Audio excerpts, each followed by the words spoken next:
رسول اللہ صلی اللہ علیہ وآلہ وسلم نے جہاں یہ باتیں صحابہ کو سمجھائیں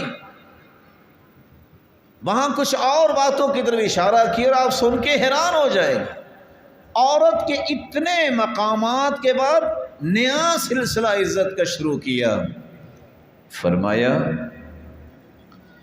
عورت کو اللہ ذو الجلال نے سکون کا مصدر قرار دیا ہے۔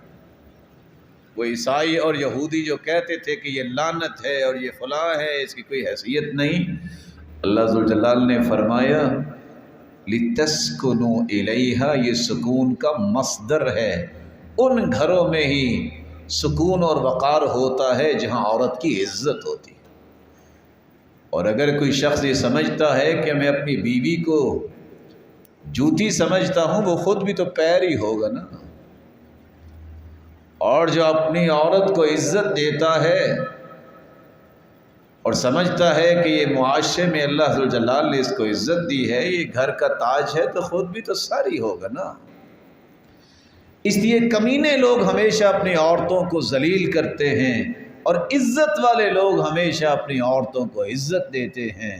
یہ میں نہیں کہہ رہا، یہ کتابیں ذرا کھول کے پڑھا کریں، ان چیزوں کو بھی کبھی پڑھ لیا کریں کہ یہ اسلامی معاشرے کے اصول ہیں۔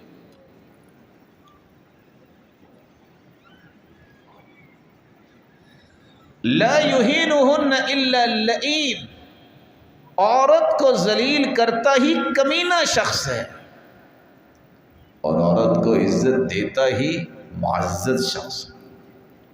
رسول اللہ صلی اللہ علیہ وآلہ وسلم نے فرمایا کہ اسلام نے عورت کی معاشرتی نزاکتوں کا بھی خیال رکھا ہے۔ کوئی شادی کرنا چاہتا ہے، اسے چاہیے کہ پہلے مہر دے، یہ عورت کا حق ہے۔ لیکن آج دنیا کے سارے معاملات اس قدر مائکرو ڈیٹیلز کے ساتھ لوگ جانتے ہیں، لیکن نکاح کا موقع آتا ہے یوں لگتا ہے کہ اسلام ان کے قریب سے گزرا ہی نہیں۔ 10 ورک شاپس لیں گے چھوٹا سا کاروبار کرنے کے لیے، لیکن کسی شخص کو یہ خیال نہیں کبھی آیا کہ میں نے اپنی بیٹی اور بیٹے کا نکاح کرنا ہے، اس کو کوئی ورک شاپ دلوا دوں کہ میری ذمہ داری کیا ہے نکاح کے وقت، مجھے کیسے اس نکاح کو کامیاب کرنا ہے، اور اسلام نے میری رہنمائی کیا کی ہے۔ نتیجہ کیا نکلتا ہے؟ 2 مہینوں کے بعد طلاق ہو گئی۔ جہاں دین کی حالت یہاں اس نہج پہ پہنچ جائے، وہاں پھر عائلی اور خاندانی نظام کیسے قائم رہے؟ مہر لکھوا دیں گے، دیں گے نہیں۔ آپ ناراض نہ ہوئیے گا، میں ہاتھ نہیں کھڑا کرواؤں گا۔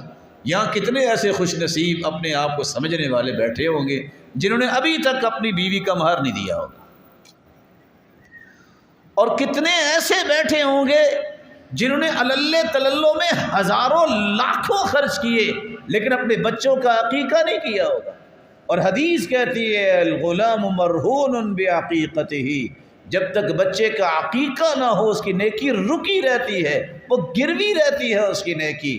2 جانور، 2 جانیں بچے کی طرف سے اور 1 جانور بچی کی طرف سے کرنا ذمہ داری ہے۔ نہ جانے کہاں سے ہم یہ دین سیکھتے آئے ہیں، کہاں سے سنتے آئے ہیں۔ یہ کہیں گے کہ 5 اکتوبر جو ہوتا ہے نا، یہ معلم ڈے ہے، اسلام کے اندر کوئی ڈے منانے کی بات ہی نہیں کی گئی۔ سارا سال اس بات کا خیال رکھنے کا حکم دیا گیا ہے کہ تم اسلام کو پسند کرنے والے ہو تو یہ ہیں اس کے اصول و ضابطے، یا دعویٰ کرنا چھوڑ دو یا ان اصولوں کو اپنی زندگی میں اتارنے والے بن جاؤ۔